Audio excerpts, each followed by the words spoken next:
And I'll tell it and think it and speak it and breathe it, and reflect it from the mountain so all souls can see it. Then I'll stand on the ocean until I start sinking, but I'll know my song well before I start singing. Bob Dylan. In this video, I continue my review of Lars Nielsen's new book, How the Book of Mormon Came to Pass. In the previous video, I covered the first 6 chapters, wherein he boldly asserted that the Book of Mormon contains 6 Kircherisms, and then argued that they were intentionally placed there by Dartmouth professor of linguistics John Smith, who wrote the first draft of the Book of Mormon, which he passed on to student Solomon Spalding. According to Nielsen, the two men conspired to perpetrate a religious hoax to teach the Christian community not to be duped by fraudulent scripture, a problem that was non-existent.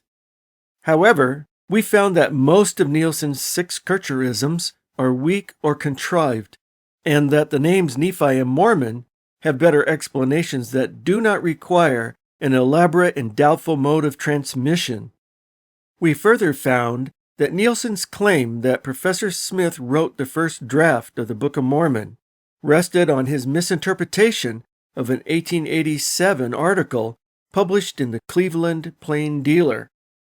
In this video, I will examine the remainder of Nielsen's book, which is taken up in discussing each of his 7 sub-theories for how Kircherisms got into the Book of Mormon. Along the way, he makes several bold assertions, like Joseph Smith knew both Smith-Rigdon and Parley Pratt as early as 1825 or 1826. Pratt accompanied Joseph Smith to Ohio to meet Rigdon in 1826. Rigdon visited Manchester before 1830 and participated in digging for treasure. Rigdon believed Spalding's manuscript was a real translation and recruited Joseph Smith to find the gold plates. The Book of Mormon was a continuation of Spalding's Roman story. The Book of Moses was included in Spalding's manuscript. All of these are either poorly documented or not at all. Not only is Nielsen not transparent about his sources and process of reconstructing the past, but it becomes abundantly clear that Nielsen doesn't know early Mormon history very well. He often gets things, simple and well-known things, completely wrong. My purpose, as I pass through these chapters, will be to correct some of the major errors of fact and faulty reasoning. Hopefully, I can undo some of the damage, which would have been mitigated by better documentation. So, let's begin. In Chapter 7, Nielsen attempts to impose on the scholarly community labels that reflect the acceptance or non-acceptance of his new theory.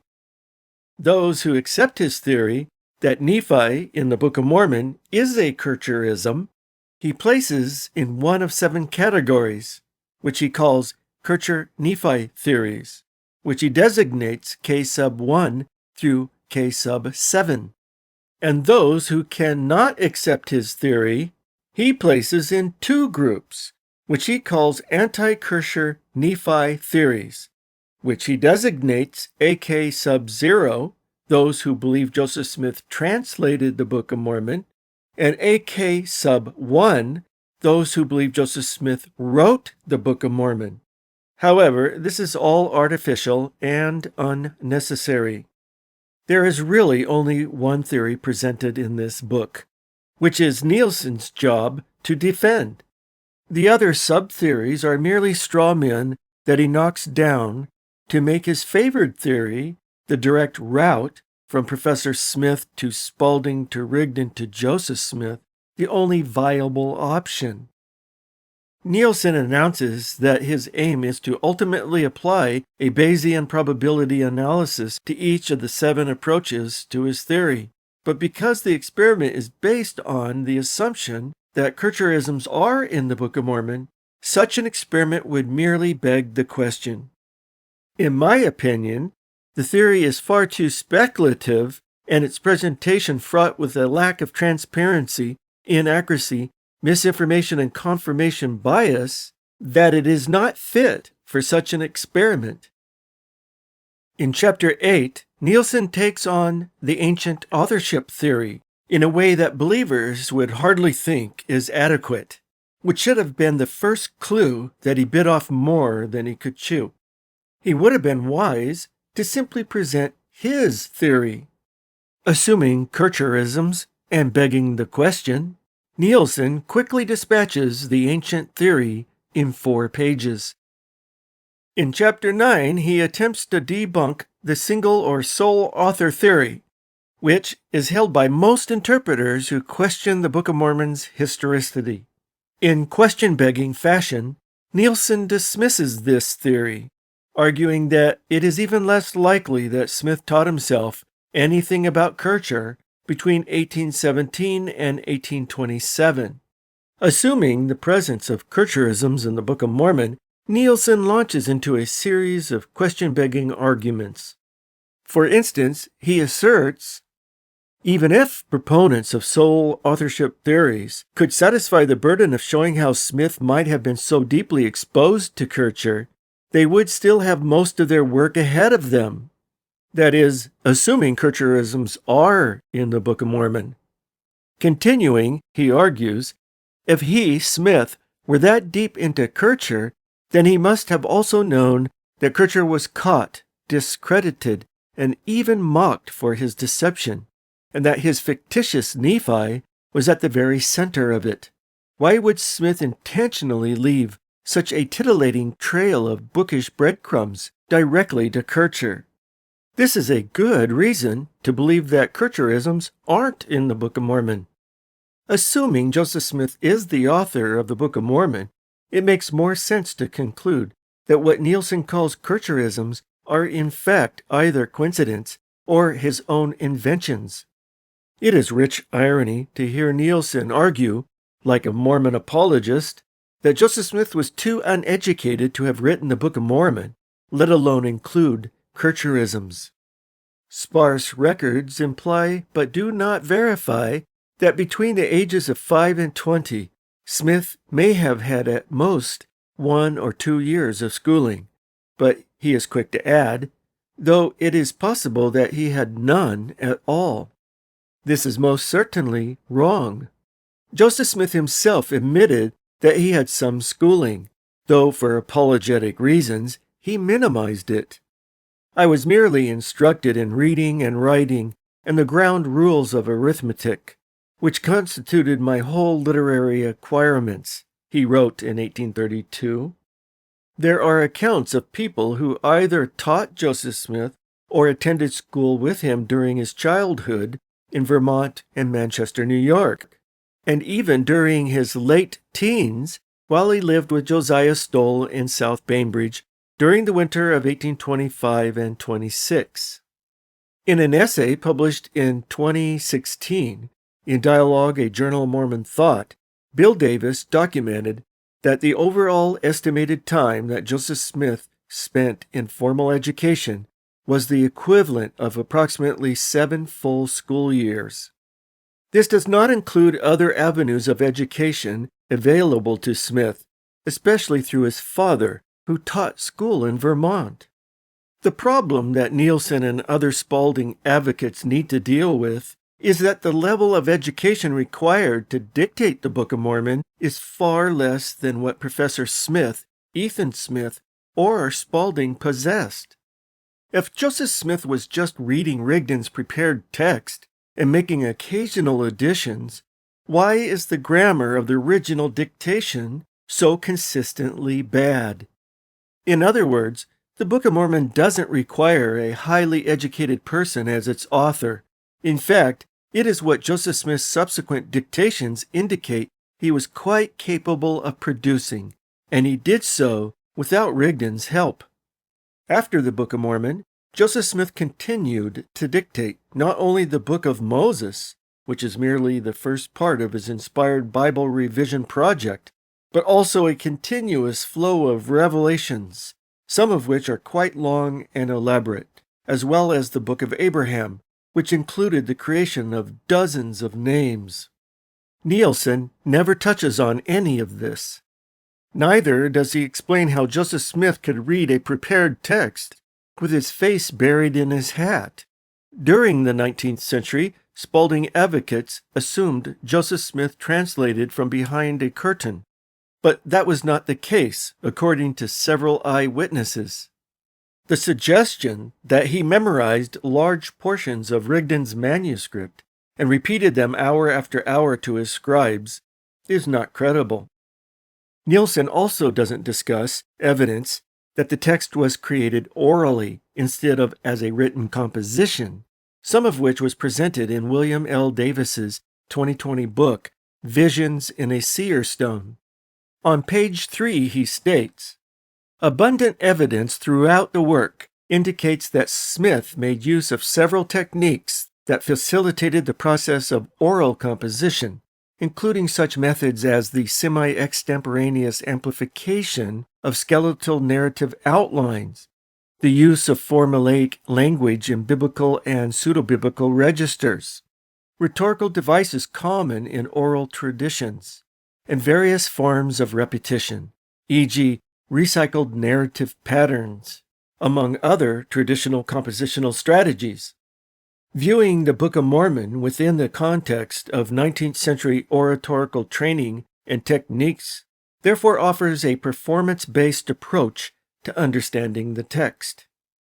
Another clue that the text was composed orally rather than reading from a prepared text comes from corrections that would have been deleted or corrected in a written text. For example, Alma 24:19, "And thus we see that they buried their weapons of peace," or "they buried their weapons of war for peace." Here, Joseph Smith misspoke and then immediately corrected it orally. Another example of this occurs in Alma 43:38. "While on the other hand, there was now and then a man fell among the Nephites by their swords and the loss of blood, they being shielded from the more vital parts of the body, or the more vital parts of the body being shielded from the strokes of the Lamanites by their breastplates and their arm shields and their head plates." And again in Alma 1, verse 15, "And it came to pass that they took him, and his name was Nehor, and they carried him upon the top of the hill Manti, and there he was caused, or rather did acknowledge, between the heaven and the earth, that what he had taught the people was contrary to the word of God, and there he suffered an ignominious death." Apparently, Joseph Smith was about to say, "and there he was caused to suffer an ignominious death," but changed direction in mid-sentence, which happens to a lot of speakers. A writer, on the other hand, would simply delete the mistake. Joseph Smith's dictation shows the influence of current events, which would preclude the use of a text prepared by Rigdon. For example, in April 1829, shortly after Cowdery arrived, Smith and Cowdery argued about the physical translation or immortalization of the Apostle John, which was resolved when Joseph Smith dictated a revelation, again without Rigdon's help, which was a translation of a record written upon papyrus and hidden up by John. The following month, while dictating 3rd Nephi, Joseph Smith mentioned John's translation in relation to the 3 Nephite disciples. The text also shows an evolution of purpose and major plot line, implying the text was evolving in real time. In his 1993 essay, The Priority of Mosiah, Brent Metcalf observed that the prophets after Nephi didn't seem to know Jesus would visit the Nephites, whereas Nephi knew all about it. Metcalf used this anomaly to show that the first part of the Book of Mormon up to Mosiah was written last to replace the text that Martin Harris had lost. This is consistent with an orally composed text, but highly unusual for a written one. Nielsen admits that there is evidence that Joseph Smith wrote at least parts of the Book of Mormon.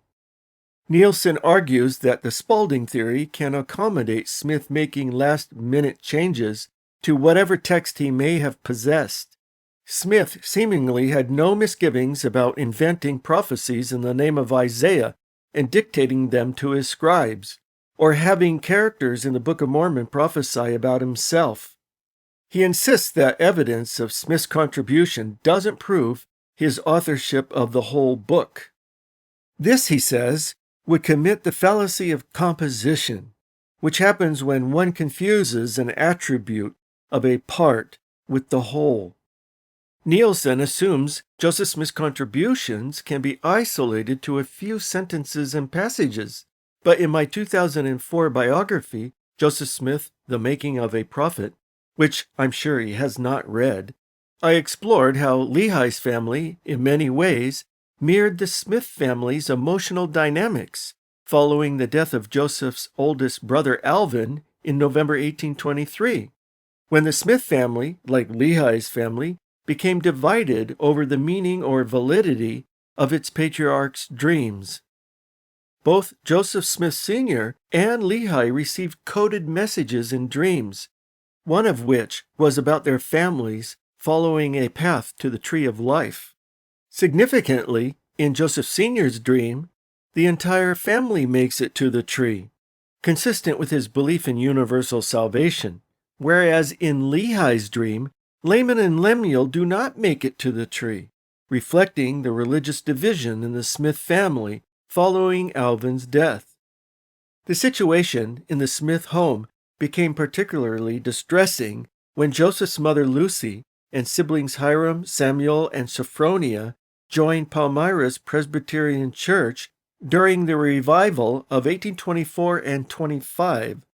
Joseph Sr. refused to join, not only because his dream visions had declared that all churches were corrupt and spiritually dead, but also because he despised the Reverend Stockton, who, in delivering Alvin's funeral sermon, according to son William, had intimated very strongly that he had gone to hell because he was not a member of a denomination. Joseph Sr. could not have been happy that his wife and some of his children had joined the church headed by Stockton.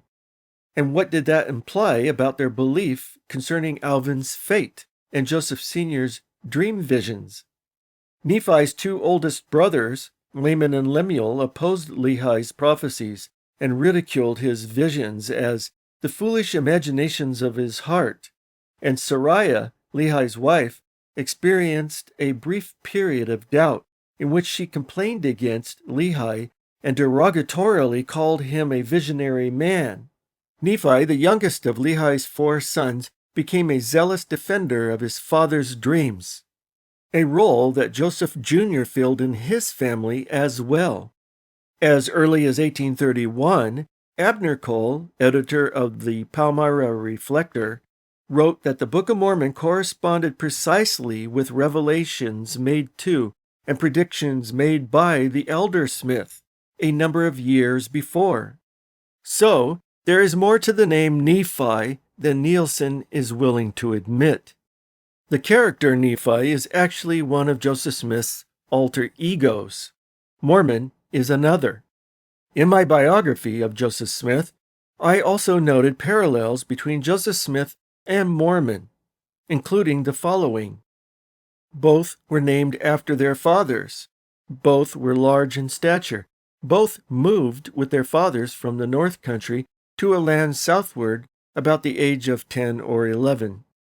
Both their moves were followed by war with the Lamanite Indians and a period of peace. General Andrew Jackson's army defeated the Seminoles in 1817 and 18. Both lived in a time of apostasy. Both had a remarkable manifestation of Jesus at age 15. Joseph Smith was 15, according to the 1832 history. Both lived in a time where Gadianton robbers, or secret combinations, slippery treasures, and magic were prevalent. Both were instructed to go to a hill and remove a record engraved on gold plates. Mormon was about 24 years of age, which corresponds to 1830, when Joseph Smith published the Book of Mormon. So again, there is more to the name Mormon that links it to Joseph Smith rather than to Monmore in 16th century France. And Nielsen's attempt to limit Joseph Smith's contributions to editorial editions is far too simplistic. Nielsen forgets why the Spalding-Rigdon theory caught on the way it did. In fact, the Rigdon theory came first and was based on mere speculation, because Rigdon seemed a more likely author for the Book of Mormon than Smith, who was deemed too uneducated and ignorant. This theory was formulated by those who neither knew Joseph Smith nor the Book of Mormon well. It wasn't long before this theory merged with the Spalding theory, which was also formulated by those who didn't know the Book of Mormon's contents well and relied on 20-year-old memories of a similar manuscript. At any rate, Nielsen now wants us to believe Joseph Smith can seamlessly dictate at least portions of the book, not to mention a constant flow of pseudo-scripture afterwards. Finally, in this chapter, Nielsen insinuates that Joseph Smith was unhappy with the Book of Mormon because it was, for the most part, Rigdon's creation, which explains why Smith's sermons were utterly devoid of quotations from the Book of Mormon. If Joseph Smith had been the author, Nielsen maintains, one still might have expected him to study, quote from, or rehearse parts of the Book of Mormon to some extent over the next 15 years. Of course, this is an argument from silence, which also applies to other Mormon leaders who also didn't quote from the Book of Mormon. Nielsen should make himself familiar with the essay by Grant Underwood, Book of Mormon Usage in Early LDS Theology, published in Dialogue, a Journal of Mormon Thought, in 1984, which shows that the Book of Mormon was rarely quoted by anyone, not just Joseph Smith, because early Mormon rhetoric was too preoccupied with proof texting from the Bible. We also don't have much by the way of Joseph Smith's sermons from the early period like we have from Nauvoo, when Joseph Smith's theology had evolved beyond the Book of Mormon. Nevertheless, Joseph Smith is quoted as saying, at a 28th of November 1841 meeting, "I told the brethren that the Book of Mormon was the most correct book on earth, and the keystone of our religion, and a man would get nearer to God by abiding its precepts than by any other book." This hardly sounds like Joseph Smith had little or no interest in the Book of Mormon. In Chapter 10, Nielsen explores and rejects the idea that Kircherisms came to Joseph Smith directly from John Smith.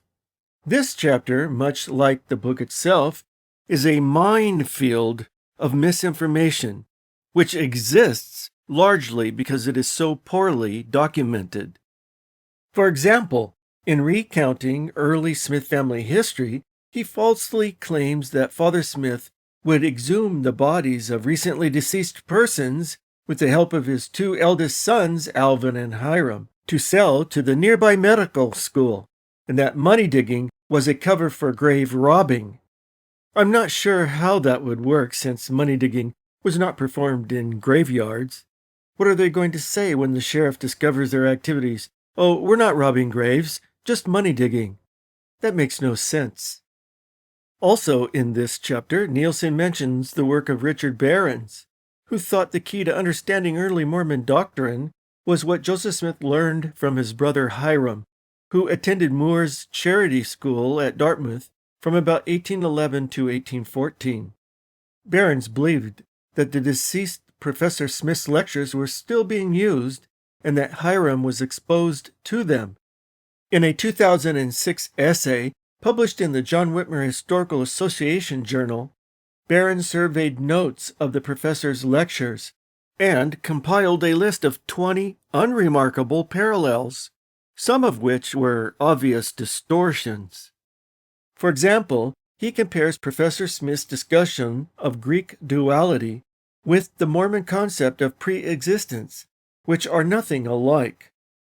Other parallels, like the atonement covenant was made before the earth was, spiritual death was man's condition after the fall, types and shadows of the covenant found in the scriptures, Melchizedek priesthood is co-eternal with God, millions of peopled worlds, were not unique to Professor Smith, not even close.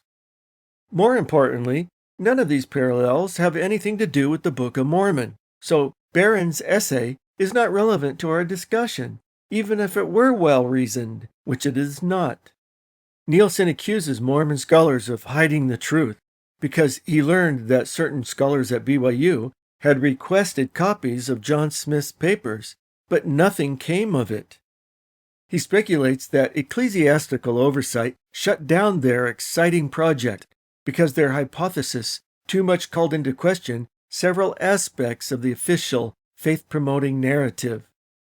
Nonsense! More likely, they discovered that there was nothing to Barron's theory, that he had overstated and underdocumented his published essay. Nielsen takes 2 pages to discuss an intriguing entry he found in the typed notes of researcher Arlene Hess, who in the 1960s made a serious study of Rigdon's life. Nielsen claims that she discovered additional but minor evidence that on its face points to Professor John Smith as the initial author of what much later became the Book of Mormon. The key part of a snippet of Hess's notes reads, Sidney-Rigdon credited with being the author of John Smith's Mormon Bible. Nielsen mistakenly thought that Hess had found some unknown source that would support his theory that Professor Smith was the real author of the Book of Mormon. However, the wording of the note sounded too much like an obituary, and a little research confirmed my suspicions. These typed notes were actually copied from an obituary of Phoebe Brooke Rigdon, Sidney-Rigdon's widow, which appeared in the Friendship New York Weekly Register for the 4th of March, 1886. The John Smith is obviously an error, as many non-Mormons mistakenly refer to Joseph Smith as John Smith, even now. A careful researcher, Nielsen is not. In Chapter 11, Nielsen introduces Spalding to his readers and conjectures that Professor Smith took him into his confidence, shared with him the draft of what would later become the Book of Mormon, and conversed about Kircher. Chapter 12 is occupied by a 23-page imaginary conversation between Spalding and Professor Smith, or what Nielsen calls a gap-filling narrative, which is based on no evidence whatsoever. In this imaginary conversation, Smith compliments Spalding. You did a great job with your thesis, and I've put a copy of your lectures in the campus library. In a footnote, Nielsen elaborates. In the same year that Professor Smith died, 1809, Dartmouth produced a catalog of books of the Dartmouth College Library. One entry therein is a single copy of a 12º book, Spalding's Lectures. Dartmouth's Special Collections staff confirmed to me that this compendium of lectures is lost and that they don't have any metadata about its contents, but it could be the writings of R. Solomon Spalding between 1785 and 1787. Again, Nielsen demonstrates that he is not a good researcher. A simple check using Google Books shows that there was a well-known book titled Spalding's Lectures on the Millennium, which Philadelphia publisher William W. Woodward advertised as one of the books available in his bookstore in 1802. This no doubt refers to Salem's premillennialist minister Joshua Spalding's 1796 book, Sentiments Concerning the Coming of the Kingdom of Christ, in 9 lectures. This Spalding also graduated from Dartmouth in 1786, 1 year after Solomon. Nielsen puts a sentence into Professor Smith's mouth that has curious implications for Nielsen himself. You know, we spend so much of our lives fretting about whether we get the facts straight, that we forget to tell the story that really matters to us. No, Lars, good historians and scholars fret about the facts, because that is what the public expects and deserves. Also in this chapter, Nielsen lays out his grand theory that the Spalding manuscript recovered from the trunk by Hurlbut was only the rough draft of the first part of a much longer manuscript that Rigdon had allegedly taken from the Pittsburgh print shop. Nielsen conjectures that Spalding's finished manuscript contained the account of Spalding's Fabius, followed by Nephi's record.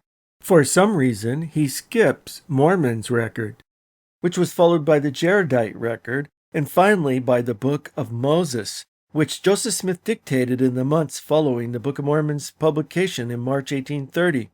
The Book of Moses seems out of place, but it's probably included to prevent its use as evidence for Joseph Smith's ability to create pseudepigrapha without Rigdon's help. Nielsen's theory departs from the usual version of the Spalding theory of two independent manuscripts, one about the Romans at the time of Constantine being blown off course by a storm, landing in North America and discovering the Native Americans, who become the mound builders, which Spalding abandoned, and a second conjectured manuscript about the lost 10 tribes coming to America that eventually became the Book of Mormon. The problem with trying to combine Spalding's Roman manuscript with the Book of Mormon is that they are incompatible. Nielsen doesn't understand that the Asian and 10-tribe theories were secular and religious explanations competing for the same space, that Fabius and Mormon were writing about the same wars of extermination happening about the same time in the same places as an explanation for the existence of the burial and fortification mounds in the Mississippi Basin and Great Lakes region, which the Book of Mormon calls the land of many waters. Nielsen devotes chapter 13 to an extended and poorly reasoned discussion of the Spalding theory. It is poorly reasoned because he is ill-equipped to analyze historical sources dealing with the claims by Spalding's family and former acquaintances about a manuscript they read or heard read 15 or more years previously. He attempts to respond to Fawn Brodie's 1945 rejection of the Spalding theory, calling her the mother of the sole authorship theory, which is not exactly right. There were others before her. If she's the mother, then Alexander Campbell's 1831 critique of the Book of Mormon makes him the father. Speaking of Brodie, Nielsen states, while subjectively discounting a subset of the published testimonies to some small degree is not necessarily irrational, the wholesale dismissal of them all as widespread collective memory distortion across multiple towns and decades is academically irresponsible today. No, it isn't, because that is the best explanation for what happened. Unfortunately, this is all Nielsen says about it. I find it hard to believe that these witnesses, after more than 20 years, could remember the contents of a manuscript with such clarity that they could testify that the Book of Mormon was verbatim the same as Spalding's manuscript, right down to the identical names, although they only remembered these names after reading the Book of Mormon. They were also evidently unaware that they were reading Joseph Smith's replacement text of the Lost Beginning. How could the passages they read be the same or verbatim from Spalding's manuscript, when the lost manuscript was abridged from the Book of Lehi and written in the third person by Mormon instead of first person by Nephi? They also incorrectly assumed the Book of Mormon was about the lost 10 tribes of Israel. I would suggest that Nielsen and other Spalding advocates study the phenomenon of memory conformity, also known as social contagion of memory, which is the phenomenon where memories or information reported by others influences an individual and is incorporated into the individual's memory. And yes, it still works across multiple towns and decades. The Spalding witnesses were especially susceptible to collective memory distortion because they were trying to draw on 20-year-old memories of a text, rather than an event, that was similar to the Book of Mormon. The first group of witnesses were reading the Book of Mormon and discussing their memories for 18 to 19 months before Hurlbut interviewed them in 1833. The cross-infection and false memories began forming after Nehemiah King made his public pronouncement that the Book of Mormon was taken from Spalding's writings, which he based on an oral outline of the Book of Mormon's contents. Their vague memories were contaminated by reading the Book of Mormon and discussing the subject with each other. Hurlbut also contaminated their memories by conveying the contents of previous interviews and asking leading questions. Later, 10, 20, or more than 50 years after the events, the memories of other witnesses were also contaminated by newspaper reports, books, and public discussions. This is sometimes easily demonstrated. Also in this chapter, Nielsen argues that the appearance of similar phrases in the Fabius Saga and the Book of Mormon indicates Spalding was the author of both. He tells us that both Fabius and the Jaredites are driven by a furious wind across the raging deep. Some similarity in phrasing is expected, especially when the same subject is being discussed. Nielsen has merely cherry-picked these phrases out of context. Here is the pertinent passage in Spalding's manuscript where most of the phrases appear. Others are cherry-picked from other places. Red indicates the parallel phrases, and blue words and phrases in Spalding that one would not expect to find in the Book of Mormon, like crew, bewildered, polar star, sable, consternation, extricated, insatiable jaws, incessant, velocity, westwardly, presumption, dolorous, subsided. Looking at our common phrases, we read, darkness had spread her sable mantle over the face of the raging deep, and extricated from the insatiable jaws of a watery tomb. The Book of Mormon actually says, watery grave. In context, these words and phrases sound nothing like the Book of Mormon.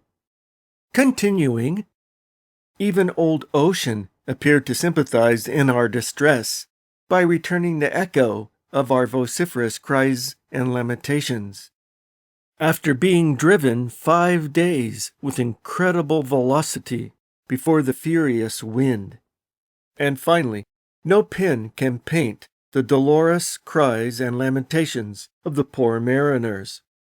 When these phrases are examined in context, it becomes clear there is a difference in style and vocabulary. In fact, it becomes clear that Spalding wasn't the author of the Book of Mormon. Cherry-picking phrases out of the Book of Mormon might show a common culture, especially when writing on a common theme, but it won't show a common author. Next, Nielsen leans heavily on the 2008 word frequency study of Jockers, Witten, and Criddle, which concluded that Spalding and Rigdon were the true authors of the Book of Mormon. Their study received serious criticism by Mormon researchers, to which they have not responded. Nielsen knows about these criticisms, but fails to address them or to disclose them to his readers, and uses the Jockers study anyway. Finally, in this chapter, he spends pages playing with names in the Book of Mormon and Spalding's writings, manipulating the syllables and dropping letters, attempting to show a relationship, but I found this utterly unconvincing. Nielsen begins chapter 16 by cautioning readers.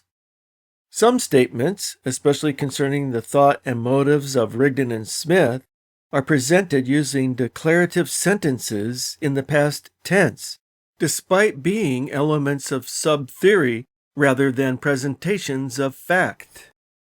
Such warning, however, does not compensate for the misinformation that will no doubt mislead unwary readers, most of whom will not know what is fact and what is fiction due to the lack of documentation.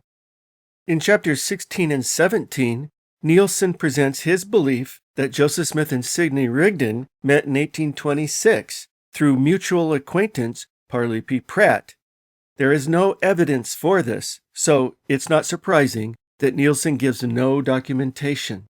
One of the major problems with the Spalding theory is that Smith and Rigdon didn't meet until December 1830, after publication of the Book of Mormon. Rigdon's conversion was facilitated by Pratt, who had left northern Ohio on a mission through New York in the summer of 1830, where he heard about the Book of Mormon and was converted and baptized in early September. After being called on a mission to the Indians on the Missouri frontier, Pratt led Oliver Cowdery, Peter Whitmer Jr., and Ziba Peterson to the Kirtland, Mentor, Ohio area, where in November Rigdon was baptized. This forces Spalding advocates to not only postulate that Smith and Rigdon secretly knew each other before his baptism, but to widen the conspiracy to include Pratt. According to Nielsen, Pratt and Smith actually met in 1825. He incorrectly states, in early 1825, 1826 in some accounts, Parley P. Pratt was living in Palmyra with his uncles Ira and Allen. Pratt states in his autobiography that he lived a few months with his uncles in Wayne County, New York, in the summer and fall of 1826. There is no record of Pratt's uncles living in Palmyra.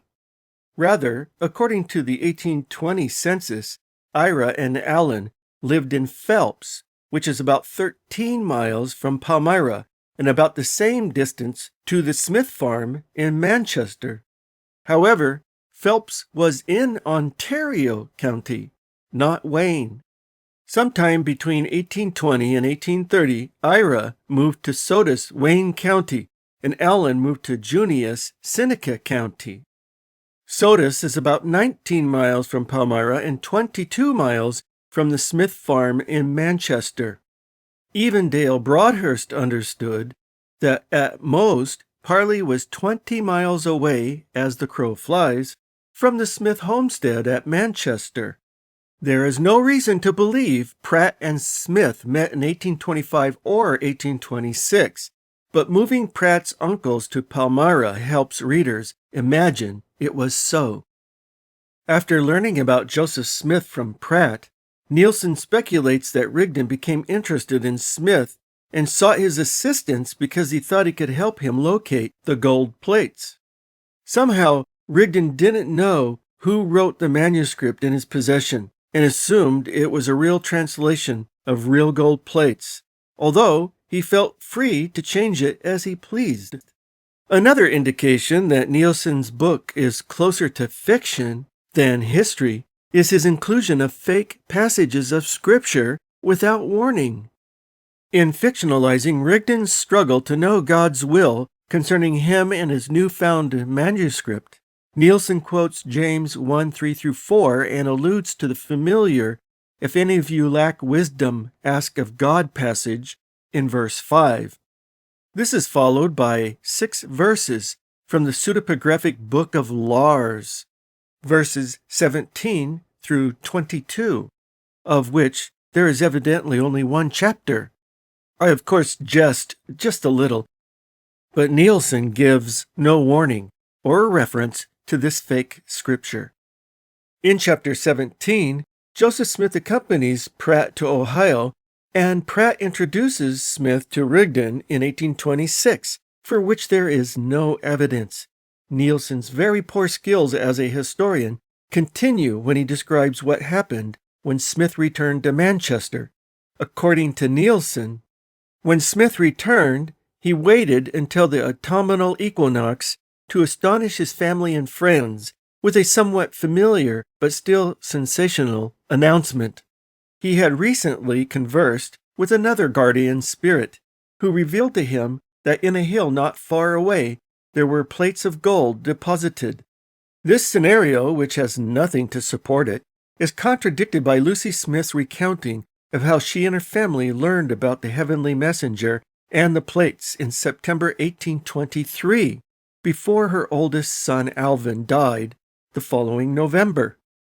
Lucy further states that on his deathbed, Alvin urged Joseph to do all that is possible to obtain the plates, and that after Alvin's death, her family couldn't discuss the plates without thinking of him, because he had been the most excited about getting them. This one fact blasts Nielsen's theory to pieces. Nielsen continues in this chapter to trace Joseph Smith's money-digging activities, but it quickly becomes evident that he hasn't done his homework because he gets the basic facts wrong and uncritically incorporates obviously inaccurate sources without documenting them. Nielsen, for example, writes, "In the summer of 1825, Father Smith decided to visit an old treasure-hunting friend from Vermont, Joseph Knight Sr., who lived in Colesville, New York, which was not far from the Susquehanna River and about 15 miles to the Pennsylvania border. There, Smith reportedly had a vision in which it was revealed that buried treasure had been interred on the property of one William Hale, near the McCoon family farm. Most of this is wrong. He then quotes a contract dated 1st of November 1825, Harmony, Pennsylvania, which stipulated that the treasure was to be divided between Josiah Stoll, William Hale, Joseph Smith and his father, and a few others, but not Joseph Knight Sr. Nielsen has garbled this part of Joseph Smith's history. He has left Josiah Stoll completely out of his narrative. It was Stoll who came to Manchester in October and hired Joseph because he had heard about his gift with the seer stone, probably from his son Simpson, who lived in Manchester at the time. This is clearly stated in Joseph Smith's and his mother's histories. Later, Stoll introduced the Smiths to Knight, who lived about halfway between South Bainbridge, where Stoll lived, and Harmony, Pennsylvania, where the Spanish mine was located, which Joseph Smith reportedly located with his seer stone. How Nielsen can mangle all of this is puzzling, but uninformed readers are helpless, since Nielsen doesn't include proper documentation or analysis. Nielsen betrays his lack of historical care when he repeats, without documenting, late rumor from Harmony area residents. It is unsettling to think that Smith might have decided or conspired to murder Oliver Harper, having the gall to say that it was a necessary sacrifice in order to remove an enchantment so that the treasure could be secured. But it is quite possible that, as the leader of the pack, he gravely believed his impression and promptings to be true. Perish the thought that Smith might not have liked Harper, and so said whatever he had to say to get him off the treasure-hunting team for good, with Father Smith or someone else carrying out the secret homicide. Regardless of how the providential occurrence went down, Smith apparently had no further obstacles as he continued to put on a show, mostly for his father, but also for the other men in the company. The basis for this account is Emily Blackman's History of Susquehanna County, Pennsylvania, published in 1873. However, Harper and Joseph Smith never met because he had been murdered by Jason Treadwell on the 11th of May, 1824, while Harper was traveling alone with a large sum of money. This was more than a year before Joseph Smith was hired by Stoll. Treadwell was tried and hanged at Montrose, Pennsylvania on the 13th of January, 1825. Nielsen should have surmised Harper was already dead, since the 1st of November, 1825 money-digging contract, which he quotes, stipulates that Widow Harper be given a share should the treasure be found. Nielsen's reconstruction of the digging that took place on the Harmony hillside is a mixture of unreliable late sources and his own imaginative embellishments. He describes Joseph Smith Sr. drawing a magic circle with a rusty sword and sprinkling around the perimeter the blood of Harper from a magic cup, which has no source and no basis in reality. The magic circle and rusty sword comes from Abner Cole's description of Walters the magician in Manchester, and Harper's blood is, of course, an anachronism. Chapter 17 ends with Joseph Smith sitting in the cave that his father had dug on the eastern side of what is known as Miners Hill, which was located on the Saunders property less than a mile east from the Smith house. In the darkness of the cave, Nielsen imagines that Joseph Smith was contemplating his failure as a magician and money digger and his legal debacle in South Bainbridge in March 1826, and was wondering about his future. While so engaged, he heard footsteps approaching the cave. Walking out of the darkness into the light, Smith squinted and covered his eyes as they adjusted to the afternoon sun. Before him stood a man with a thick black beard. With a bit of irony, Nielsen has Smith say, "Well, I'll be tarred and feathered. It's Parley P. Pratt." While this works as a metaphor for Smith's transition from magician to prophet, it is nevertheless historically false, not only because Pratt and Smith were not acquainted in 1826, as previously discussed, but also because Joseph Smith could not be walking out of the cave. Lorenzo Saunders later testified that the cave had been closed or intentionally caved in to keep the money diggers out by direction of his father, Enoch, who died on the 10th of October, 1825. In chapter 18, we get another gap-filling fictional conversation, this time between Joseph Smith and Sidney-Rigdon. Nielsen warns readers that the quotation marks in his imaginary dialogue do not indicate that he is using an actual source. Rather, he says, "I mean to illustrate one of many ways in which the two might have met." But the 11 pages of dialogue are unnecessary and tedious, since what is said can be summarized in a paragraph of interpretation, preferably with argumentation and documentation. According to Nielsen, Pratt, Smith, and possibly Cowdery went to Ohio in the summer of 1826.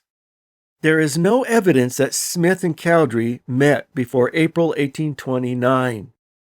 Cowdery had learned about the gold plates when he was hired as a schoolteacher in Manchester and boarded with the Smiths in 1828.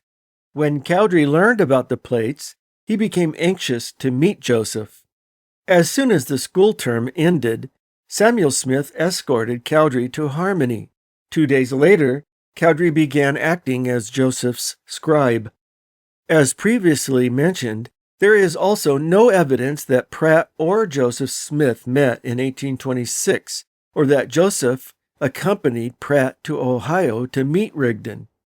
Nielsen tries to establish an early relationship between Smith and Rigdon by quoting the August 1831 report of New York City newspaperman James Gordon Bennett, who kept notes in his journal and later expanded them in a 2-part article published in the Morning Courier and New York Inquirer on the 31st of August and 1st of September 1831.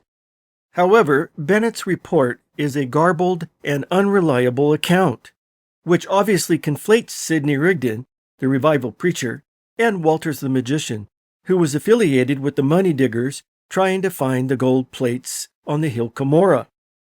Bennett never identifies his sources of information. He learned about father and son Smith participating in money digging in the Manchester area, but he doesn't mention Joseph Jr.'s use of a seer stone and ceremonial magic. Instead, some person who joined them spoke of a person in Ohio near Painesville who had a particular facility in finding out the spots of ground where money is hid and riches obtained. This man was said to be a money dreamer who could dream out the exact and particular spots where money in iron chests was hidden underground. According to Bennett's report, the Smiths asked the person imparting the information if he could bring the money dreamer to them. In a few weeks, the famous Ohio man made his appearance in Manchester. Bennett states that the man was a former preacher, and that his name was Henry Rangdon or Ringdon, or some such word. This was apparently Sidney-Rigdon, and Nielsen believes the unnamed man who brought Rigdon to Manchester was Pratt. Nielsen asserts that Bennett spelled Rigdon's full name correctly multiple times in his field notes, but intentionally misspelled it 2 different ways in his newspaper article. This is incorrect. It was written only once in his diary, Henry Ringdon. The last name is misspelled and the first name is incorrect. It is possible that Bennett's informants couldn't remember Rigdon's name. It is unfortunate that Nielsen relies so heavily on Bennett's 1831 report, because it is obviously unreliable in many aspects. Outside this article, Rigdon has never been linked to money digging, especially with a reputation for locating treasures through clairvoyance. This is odd because Nielsen speculated that Rigdon wanted Joseph Smith to find the gold plates mentioned in the manuscript he had in his possession. This account is probably a conflation of Walters the magician and Sidney-Rigdon. In Bennett's diary, Rigdon isn't directly connected to money digging. It simply states that Rigdon is the author of the Book of Mormon, then moves on to money digging and mentions an excavation in the side of the hill Cumorah. Walters, of course, was linked to money digging, both with the Smiths and later with the Manchester money diggers. One account based on interviews with Brigham Young, Orrin Porter Rockwell, and Artemisia Snow, the daughter of Alva Beeman, one of Joseph Smith's former money-digging partners, mentioned that Walters was sent for 3 times to go to the hill Cumorah to dig for treasure. People knew there was treasure there. Beeman was one of those who sent for him. Bennett recorded these disjointed phrases in his diary on the 7th of August, and 8 days later he expanded them in a letter to the editor of the Courier. So it is probable that Bennett mistakenly conflated the stories of Walters being sent for to find the treasure, specifically the plates on the hill Cumorah, and Pratt's leading the missionaries to Mentor, Ohio, where Rigdon was converted and soon after visited the Smiths in New York. There is no credible evidence of Joseph Smith visiting Rigdon in Ohio in 1826, or of Rigdon visiting Manchester prior to Joseph Smith getting the plates. As previously mentioned, Joseph Smith had been talking about the gold plates in the Manchester Hill since September 1823, and he had made a second attempt the following year but failed because he couldn't bring Alvin, who had died in November 1823. In 1825, he took fellow seer Samuel Lawrence on the hill and showed him where the plates were located, and shortly after, the money diggers dug a large excavation into the eastern slope looking for them. This all took place before Smith and Rigdon supposedly met in 1826. And, according to Nielsen, Rigdon had Spalding's manuscript in his possession, which coincidentally mentioned Nephi and Mormon writing on gold plates. Nielsen's fictional conversation between Rigdon and Smith has Rigdon telling Smith about the Jaredite interpreters, complete with a breastplate like Aaron's Urim and Thummim. Only the Book of Mormon never mentions the interpreters being connected to a breastplate. That is a later development in Joseph Smith's 1838 history. Nielsen represents Rigdon telling Smith about a cave full of records, the exact location of which was unknown. But Spalding's manuscript supposedly gave clues. I really don't know, but the text says it is in the land of many waters. The Jaredites buried their golden plates inside the hill Ramah, which is the same hill where Mormon later secreted his plates. To me, that sounds a lot like the Ramah tribe, which occupies territories north and south of Lake Ontario, not far from Toronto. Oneida is also mentioned, which is another tribe, and, as you said, Lake Oneida is the eastmost of the 11 Finger Lakes. And all these waters are north of the Lehi and Kishkumenetas rivers, which were probably named after Lehi and Kishkumen. So Nielsen represents Rigdon as suggesting the name Ramah with an H in the Book of Ether is connected with the Ramah without an H tribe, located in Canada near Toronto. The only problem with this is that the Ramah Indians were actually the Chippewa, who were led by Chief William Yellowhead, and did not settle in the Ramah Reservation until 1838. But I think there is a better reason Joseph Smith chose to name the hill Ramah as the scene of the last battle of the Jaredites. There is an obvious parallel to this in the Bible. Ramah, with an H, like the Book of Mormon, in Hebrew, means height or high, as in hill, and is often applied to military strongholds or fortresses. In his well-known Bible commentary, Adam Clarke, for instance, commented on 1 Kings 15:17, which states, "And Baasha, king of Israel, went up against Judah and built Ramah, that he might not suffer any to go out or come in to Az, king of Judah," wrote that the word signifies high place. What is here termed Ramah was probably a hill. It was subsequently the scene of several wars between Israel and Judah, and the place where exiles were collected before being taken to Babylon. The following passage in Jeremiah was quoted in Matthew to apply to Herod's slaughter of the infants. "A voice was heard in Ramah, lamentation and bitter weeping.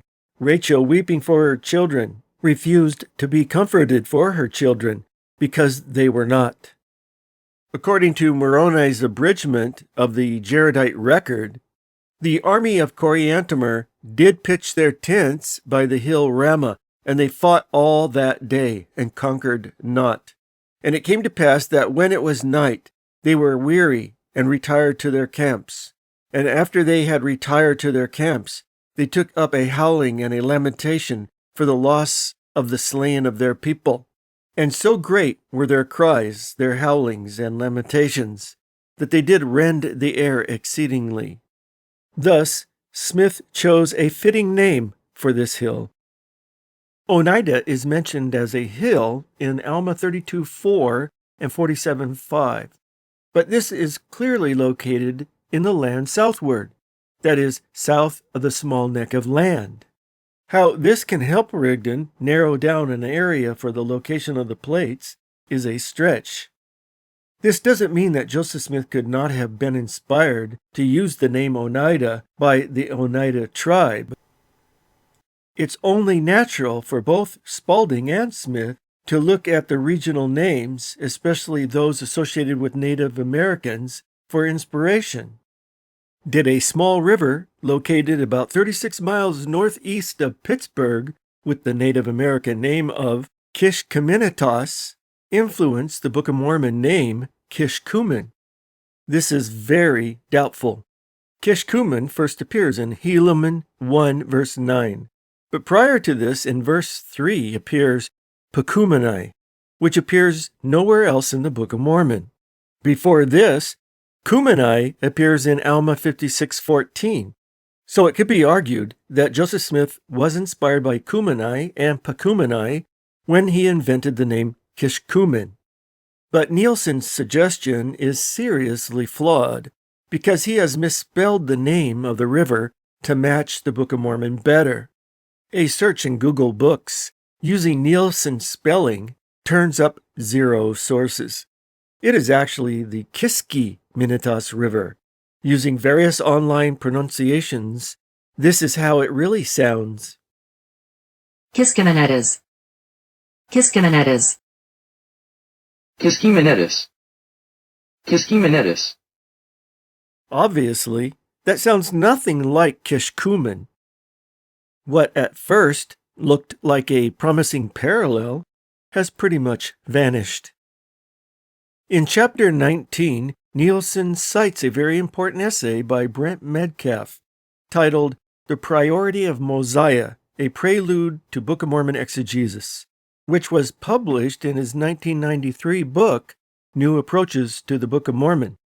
Using various arguments and evidence, Metcalf demonstrated that following the loss of the 116-page manuscript in June 1828, Joseph Smith continued from Mosiah to the end of the Book of Mormon, and then returned to the beginning and dictated 1 Nephi through the Words of Mormon. Nielsen hijacks Metcalf's essay for his own purposes, focusing on just one of Metcalf's evidences, an unexplained shift from therefore to wherefore right around the end of Mormon's 9-chapter book. Because this distinct preference for wherefore appears at the end and the beginning of the Book of Mormon, with therefore being favored in the middle. Metcalfe argued that this enveloping pattern shows the replacement text was written last. Nielsen thinks this pattern is evidence of the different writing styles of Spalding and Rigdon, noting that Spalding never employed wherefore in any of his authenticated writings, and used therefore correctly whenever he did. Rigdon, however, used wherefore liberally in his sermons, writings, and revelations throughout his life, equivocating often in terms of meaning. However, it's not a simple matter of identifying Spalding's and Rigdon's contributions by the use of therefore and wherefore, because even under his own theory, according to Jockers et al., Rigdon was probably the author of various chapters evenly distributed across the entire Book of Mormon. So, Nielsen speculates, Rigdon started out by subconsciously following Spalding's convention of using therefore almost exclusively. Much later, while searching, pondering, and praying, he consciously or subconsciously started favoring wherefore. But if Rigdon could do it, so could Joseph Smith. Nielsen doesn't mention that Rigdon also used therefore in his own writings and didn't seem to have a preference. He also doesn't mention that Joseph Smith also used both words. In fact, Metcalfe's analysis showed that the switch from wherefore to therefore was somewhat gradual, and he was able to correlate it with Joseph Smith's early revelations. He included a chart showing that in the first phase of dictation, Joseph Smith favored therefore, and that during the same period his revelations showed the same tendency, and that a shift occurred to wherefore during the last phase of dictation in both the Book of Mormon and Joseph Smith's revelations. Nielsen tries to get around this problem, asserting that Smith did not use wherefore in anything that he is known to have authored himself. However, wherefore does appear in some early revelations that have since been attributed to him, some of which may have been originally written and or edited by Rigdon. It is also possible that at some point Smith slid into greater wherefore usage as he tried to emulate Rigdon. This is purely ad hoc, invented to escape counter-evidence for his theory. The suggestion that Rigdon may have been the real author of some of Joseph Smith's early revelations is unfounded and preposterous. He even goes so far as to suggest that a July 1828 revelation, section 3 in today's Doctrine and Covenants, wherein the Lord reprimands Joseph Smith for losing the 116-page manuscript, was actually a letter that Smith-Rigdon sent to Joseph Smith, and incorrectly asserts that the book containing a copy of the revelation is a compilation of letters and revelations that Smith had John Whitmer rewrite after the Book of Mormon dictation was complete. And then continues, we no longer have the original, which was probably written in Rigdon's own hand and destroyed by Smith after dictating it to John Whitmer. This is total irresponsible fiction. There are no letters in this manuscript book titled A Book of Commandments and Revelations. The heading of the 1828 revelation states that it was given to Joseph the seer. I can only shake my head at such brazen disregard of the actual sources and unrestrained speculation, which Nielsen presents as fact. Nielsen even misinterprets a passage in the revelation so that he can insert a mention of Smith-Rigdon in an 1828 document. The passage reads, "And this is the reason that thou hast lost thy translation privileges for a season, for thou hast suffered the counsel of thy director to be trampled upon from the beginning." Nielsen then comments, notice how Rigdon indirectly refers to himself as Smith's director, likening himself to the Liahona, which is specifically called a director a handful of times in Alma 37. The director isn't a person, neither is the Liahona. In this instance, It refers to Joseph Smith's seer stone, which he had disregarded in letting Harris take the manuscript. It was trampled upon from the beginning because he had used it for treasure seeing. The Liahona would be called a director because it worked like a compass in giving directions where to travel. Joseph Smith's seer stone also gave directions to find treasures, but it also gave directions not to let Harris take the manuscript. Interestingly, the original reading in the manuscript Revelation book is plural, directors, probably alluding to the white and brown seer stones Joseph Smith had used since the early 1820s. The change to the singular made it consistent with the story about the spectacles he supposedly obtained with the plates. Finally, Nielsen misappropriates Metcalfe's essay because he ignores the fact that it is only one piece of evidence showing that the order of dictation is not the same as the chronological order of the book. Metcalfe shows that not only was Smith's language evolving, but the theology and purpose of the book were also developing in real time, which suggests that Joseph Smith was not working from a well-developed manuscript. Also in this chapter, Nielsen asserts that some of the language in the Book of Mormon, considered to be Smithisms, are really Rigdon-isms. He contends that constructions like a journeying, a going, a beginning, and a shedding appear in the 1830 edition are instances of Appalachian English in the first edition of the Book of Mormon. He further observes that a prefixing is common in the corpus of Rigdon's writings and even those of his children. They are, however, totally absent from all the known writings of Smith and Spalding, who grew up in Vermont and Connecticut, respectively, with a different accent and without the a prefix. Disappointingly, and not entirely surprising by now, Nielsen doesn't provide readers with any documentation, either for the claim that a prefixing was confined to Appalachia in Joseph Smith's day, or that it was a characteristic of Sidney-Rigdon's writing. As it pertains to Joseph Smith, it would be an argument from silence. Rigdon was raised in the northern Appalachian region, and from the age of 10, Joseph Smith lived in Ontario County, New York, which is only one county above the demarcation line for Appalachia.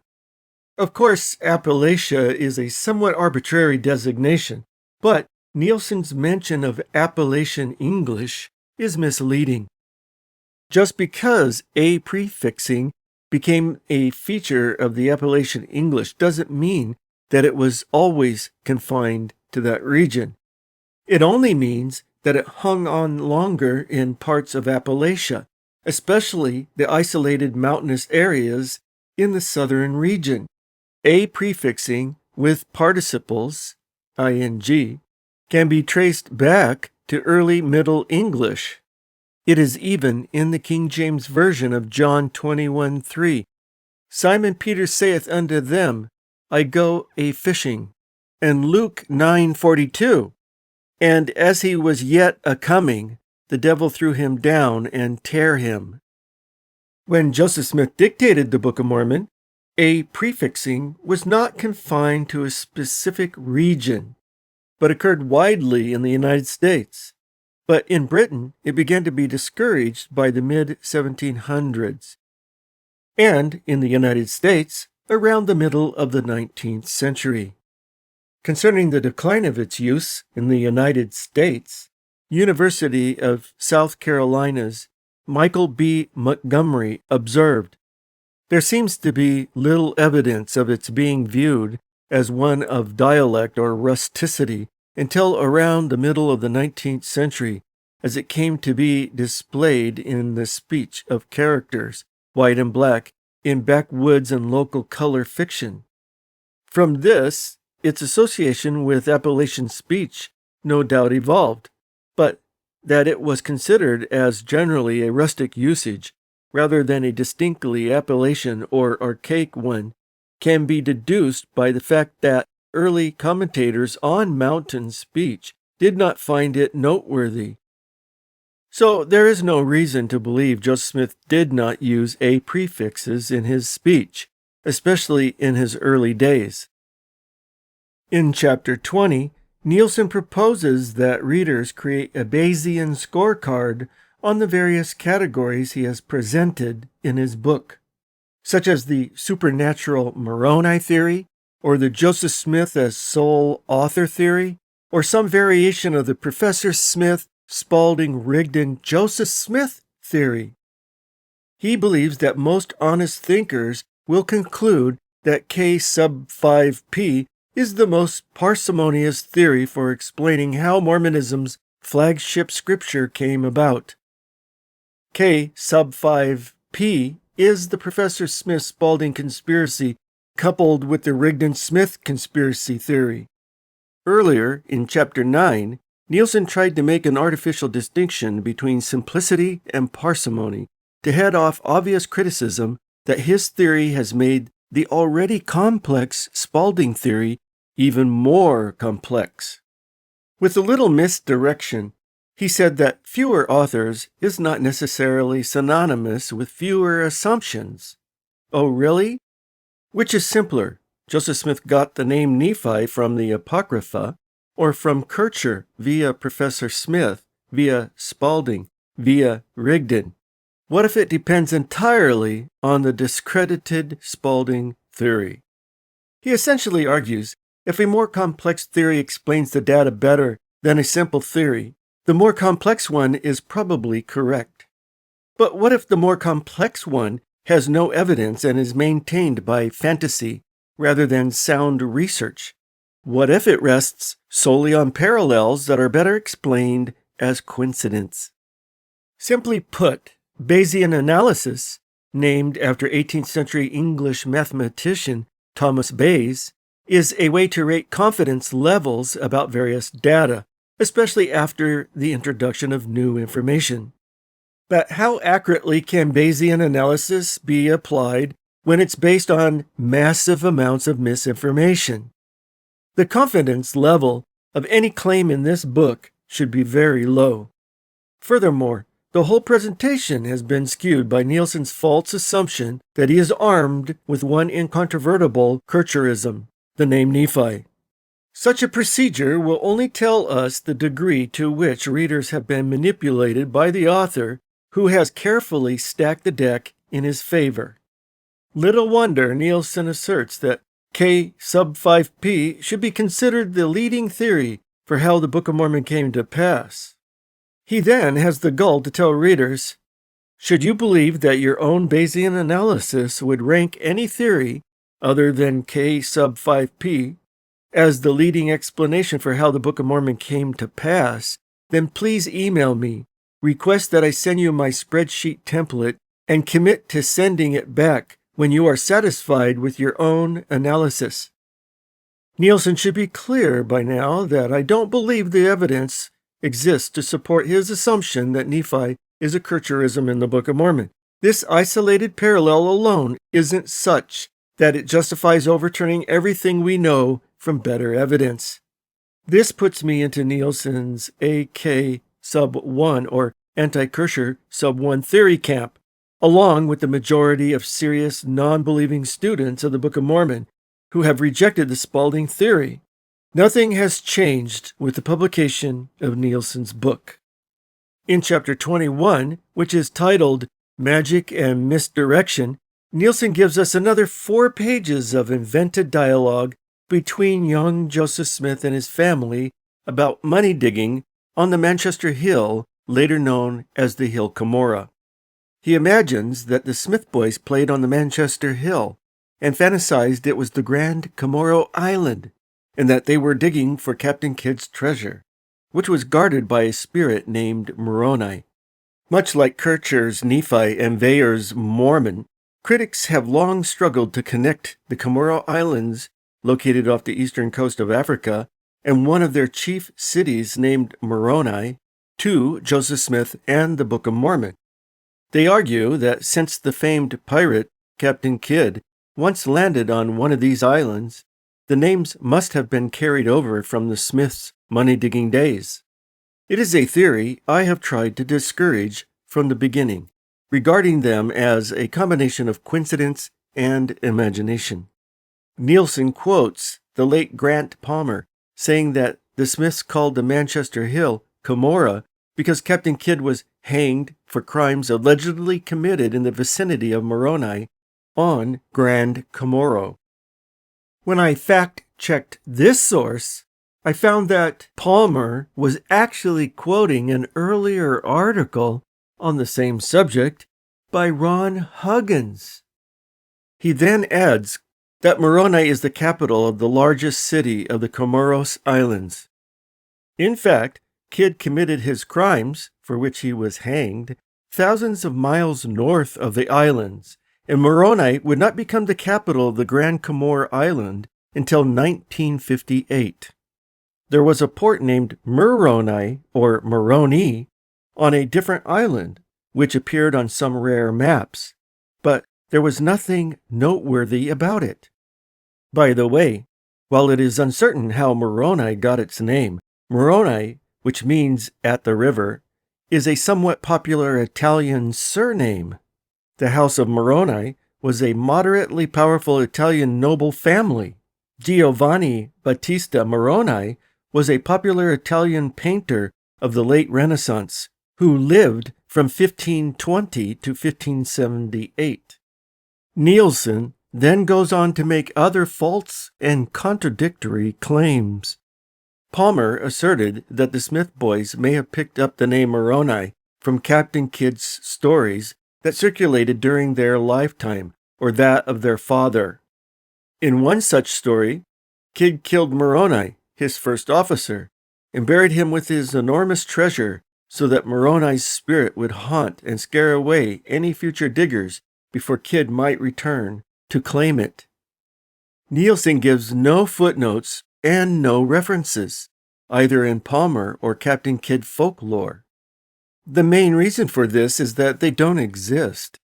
Palmer never made such a claim, and Moroni doesn't appear anywhere in Captain Kidd's stories. It's only a location on a map, with no connection to pirates or Kidd. The Comoros Islands were only incidental to Kidd's biography, not a notable part of his legend, and Moroni is never mentioned. In fact, Kidd had killed one of his crewmen, whose name was William Moore. One would have to imagine Joseph Smith looking at a map, that is, if he could find one, and choosing Moroni out of dozens of names for no particular reason.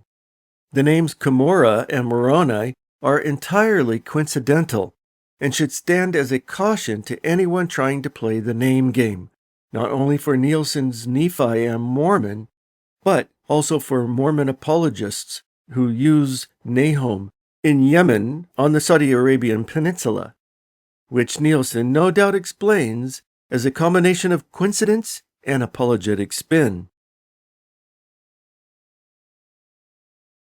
In conclusion, Nielsen cannot prove that John Smith knew about Kircher or was even interested in Egyptian. His main evidence connecting Professor Smith and Solomon Spalding, the Cleveland plain dealer, turned out to be a misreading of the source. Nielsen can't overcome the fact that neither Professor Smith nor Spalding believed in the 10-tribe theory, but were more secular in their views. Nielsen resorts to fantasy to overcome the problem of why these two men would knowingly incorporate the name of Kircher's fraudulent source, Nephi, which should have been a clue that he was on the wrong track. Nielsen tries to bolster the connection between Kircher and the Book of Mormon by adding 5 other parallels, which he calls Kircherisms. These turned out to be either weak or irrelevant to Kircher. All but one of the remaining 5 parallels, printing plates, glass balls, invented Egyptian script, Christianity in ancient America, the name Mormon, are either not parallel, a stretch, widely believed by Joseph Smith contemporaries anyway, or has nothing to do with Kircher. As mentioned, it is far more likely that Nephi came from the Apocrypha. For me, Nielsen's theory stands as an example of how the name game can distract from more certain information that rejects the Spalding theory and points to Joseph Smith as sole author. Ignoring this scholarship, Nielsen wants to revive the old Spalding theory by doubling down and expanding the conspiracy without acknowledging its complexity and difficulty. He overcomes obstacles by inventing scenarios like Parley P. Pratt meeting Joseph Smith in 1825 and Smith-Rigdon in 1826, which he bases on unreliable sources or no sources at all. What I dislike most about this book is its blend of fiction and pseudo-historical analysis, together with its lack of transparency about sources, and for this reason, it has made things worse, not better. The unsuspecting public would do well to stay away from this book. I'm Dan Vogel. Thanks for listening.